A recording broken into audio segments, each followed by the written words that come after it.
हमारी जिंदगी में कई बार ऐसे लोग आते हैं जो शुरू में तो बहुत ही कमाल के लगते हैं, लेकिन फिर धीरे धीरे एक एहसास होने लगता है कि उनकी दुनिया में शायद सिर्फ वही एक हैं जो मायने रखते हैं।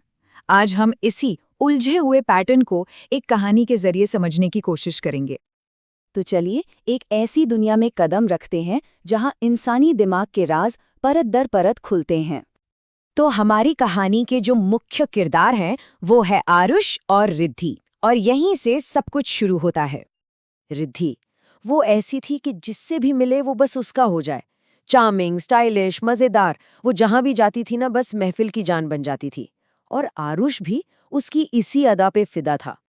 तो शुरुआत में रिद्धि एकदम परफेक्ट लगती थी, आत्मविश्वास से भरी हुई, जैसे सारी रोशनी बस उसी पर हो।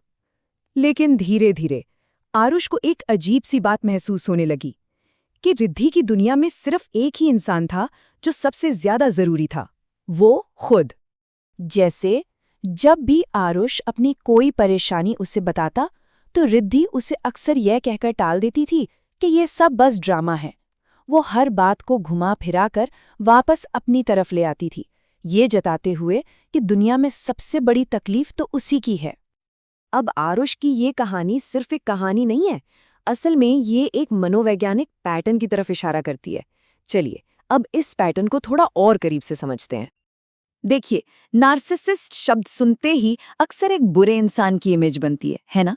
लेकिन असल में ये एक ऐसा इंसान है जो अंदर से भावनात्मक रूप से बहुत घायल होता है, और वो अपने अंदर के उस खालीपन को भरने के लिए दूसरों की एनर्जी और अटेंशन का इस्तेमाल करता है। एक नार्सिसिस्ट की दुनिया बस उसी के चारों ओर घूमती है। उसका दर्द, उसकी सफलता, उसकी राय, सब कुछ सबसे ऊपर। और सबसे खतरनाक बात, उनका जो ईगो होता है वो इतना नाजुक होता है कि वो खुद को कभी गलत मान ही नहीं सकते, क्योंकि ऐसा करने से उनकी पूरी दुनिया ही बिखर जाएगी। तो अब जब हम ये समझ गए हैं कि उनकी दुनिया कैसी दिखती है, तो चलिए अब उन तरीकों को देखते हैं जिनका इस्तेमाल वे दूसरों को कंट्रोल करने के लिए करते हैं। तो फिर सवाल ये उठता है कि इस पैटर्न को पहचाने कैसे? इसके कुछ साफ साफ संकेत होते हैं जिन्हें बस ध्यान से देखने की जरूरत है। ये आंकड़ा देखिए, काफी चौंकाने वाला है। एक नार्सिसिस्ट की बातचीत में करीब 40% वाक्य सिर्फ मैं, मेरा और मुझे के बारे में होते हैं। मतलब हर बात घूम फिरकर वापस खुद पर ही आ जाती है। और ये गैस लाइटिंग का एक क्लासिक उदाहरण है। ये एक ऐसी चाल है जिससे वे सामने वाले को अपनी ही याददाश्त, अपनी ही सच्चाई पर शक करने पर मजबूर कर देते हैं। वो ये यकीन दिलाते हैं कि गड़बड़ उनकी याददाश्त में है। ये जो पूरा हेरफेर है ना, ये एक साइकिल में चलता है। पहले होती है लव बॉम्बिंग, जिसमें वो बेहिसाब प्यार और तवज्जो देते हैं। फिर वो डीवैल्यू करते हैं, यानी नीचा दिखाते हैं। फिर वो डिस्कार्ड कर देते हैं, यानी छोड़ देते हैं। और जब उन्हें फिर से आपकी जरूरत पड़ती है तो वो हुवरिंग करके वापस आ जाते हैं। और ये साइकिल तब तक चलती रहती है जब तक इसे तोड़ा ना जाए। चलिए अब वापस आरुष की कहानी पर चलते हैं और देखते हैं कि इस हेरफेर का किसी इंसान की अपनी पहचान पर कितना गहरा असर पड़ता है। धीरे धीरे आरुष की हालत ये हो गई थी कि वो हर बात में खुद को ही गलत मानने लगा था। अगर रिद्धि देर से आती तो माफी आरुष मांगता, अगर रिद्धि उसका अपमान करती तो वो चुप रह जाता।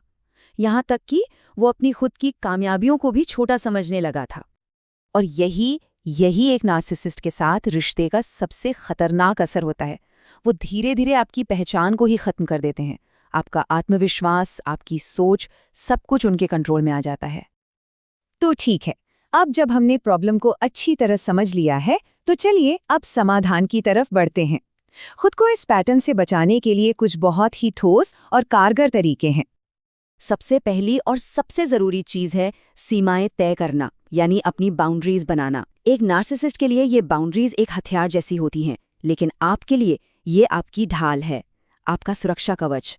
ये एक बहुत ही असरदार टेक्निक है जिसे ग्रे रॉक मेथड कहते हैं। इसका मतलब है कि उनके सामने एक उबाऊ, बेजान पत्थर की तरह बन जाना। कोई इमोशन मत दिखाइए, छोटे और बोरिंग जवाब दीजिए। जब उन्हें आपसे वो एनर्जी नहीं मिलेगी ना, तो वो खुद ही आप में दिलचस्पी खो देंगे। इसके अलावा कुछ और भी जरूरी कदम हैं। उनकी तारीफ करना बंद कर दीजिए, क्योंकि तारीफ उनके लिए ऑक्सीजन की तरह काम करती है। थोड़ी इमोशनल दूरी बनाइए और फैसले दिल के बजाय दिमाग से लीजिए। और सबसे ज़रूरी, अपने खोए हुए आत्मसम्मान को, अपनी सेल्फ वर्थ को फिर से बनाइए। तो चलिए अब कहानी के आखिर में देखते हैं कि आरुष ने इन तरीकों का इस्तेमाल करके कैसे अपनी आज़ादी वापस हासिल की।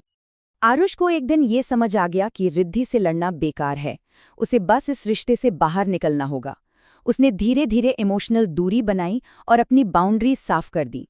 रिद्धि ने उसे वापस खींचने की हर मुमकिन कोशिश की, उसे दोषी ठहराया, खुद को बेचारा दिखाया, लेकिन इस बार आरुष अपनी जगह पर डटा रहा। आखिरकार रिद्धि उसकी जिंदगी से चली गई और आरुष ने खुद को फिर से पा लिया। देखिए, नार्सिसिस्ट लोग कोई दुर्लभ नहीं होते, बस उन्हें पहचानना अक्सर मुश्किल होता है। अगर इस पूरी बातचीत से आपको अपनी जिंदगी में कोई पैटर्न नजर आ रहा है, तो इसका मतलब है कि आप पहले से ही जागना शुरू कर चुके हैं और बदलाव की शुरुआत हमेशा यहीं से होती है।